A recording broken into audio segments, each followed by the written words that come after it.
इस आदमी ने मुझसे धोखे से शादी करी है। शादी होने के बाद मुझे पता चला कि एक मामूली सा सफाई कर्मचारी है। इसके और इसके घर वालों के दिमाग में सिर्फ और सिर्फ गंदगी भरी हुई है और यही वजह है कि ये मेरे ऊपर बेफजूल के बेकार के इल्जाम लगा रहा है।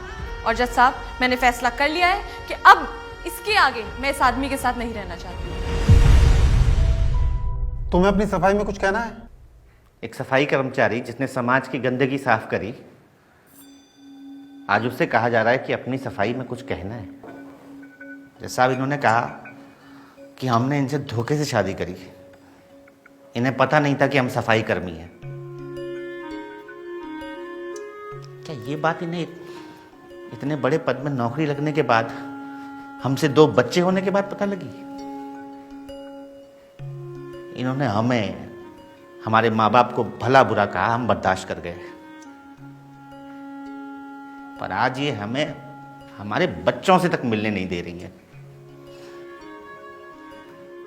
हम मानते हैं कि आदमी भी गलत होते हैं, बहुत आदमी गलत होते हैं। क्या हमेशा गलत होते हैं? हम ये भी मानते हैं कि औरत को ही आदमी की तरह जीने का अधिकार है, आजादी का अधिकार है।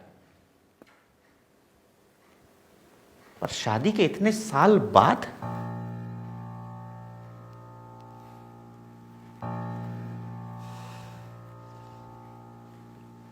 कहने को बहुत कुछ है जज साहब, पर बस इतना ही कहेंगे कि हमने एक सपना देखा था, समाज से एक और गंदगी साफ करने का। और वो सपना ये था कि अक्सर लड़की की शादी के बाद ससुराल में उसको बेटी नहीं बहू समझा जाता है। बहू जिसका काम होता है चूल्हा चौका करना, सास ससुर की देखभाल करना, पति की देखभाल करना, बच्चों की देखभाल करना। हमने उससे कहीं आगे आकर अपनी पत्नी को पढ़ाना चुना। इसमें हमारा लालच था हमारा लालच। और लालच ये था कि हम चाहते थे कि अगर हमारे बच्चों की माँ पढ़ी लिखी होगी तो हमारे बच्चों का भविष्य और उज्जवल होगा, हमारे साथ समाज में कंधे से कंधा मिलाकर चलेगी।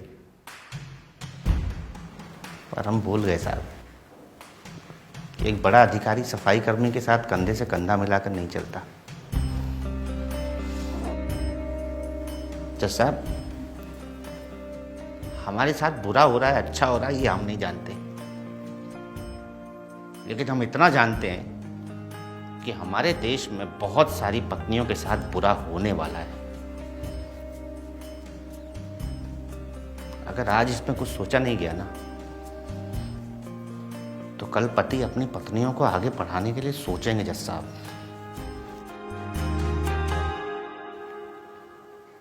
हम सफाई कर्मचारी हैं, हमें इस बात पर गर्व है। ये भूल गई कि इनकी आगे की पढ़ाई का पैसा वही सफाई कर्मचारी के पैसों से आया था। वो फीस उसी तनख्वाह में से भरी गई थी।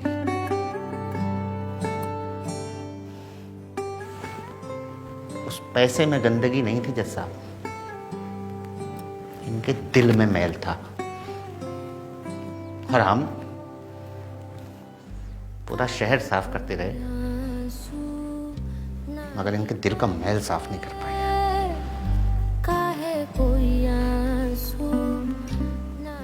शहर की सफाई हम देख लेंगे जज साहब, दिलों के इस मैल की सफाई आपको करनी होगी, वरना बहुत सारी औरतें अपने अधिकार से वंचित हो जाएंगी जज साहब। काहे कोई आंसू नहीं बरसे।